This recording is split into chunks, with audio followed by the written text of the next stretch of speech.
del mundo. Doblas a la mitad, justo así. Luego pones una punta y luego lo mismo en el otro lado.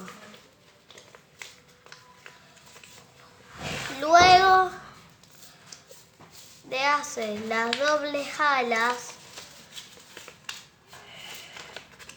justo así. Luego la pones la punta ahí y le doblas justo así.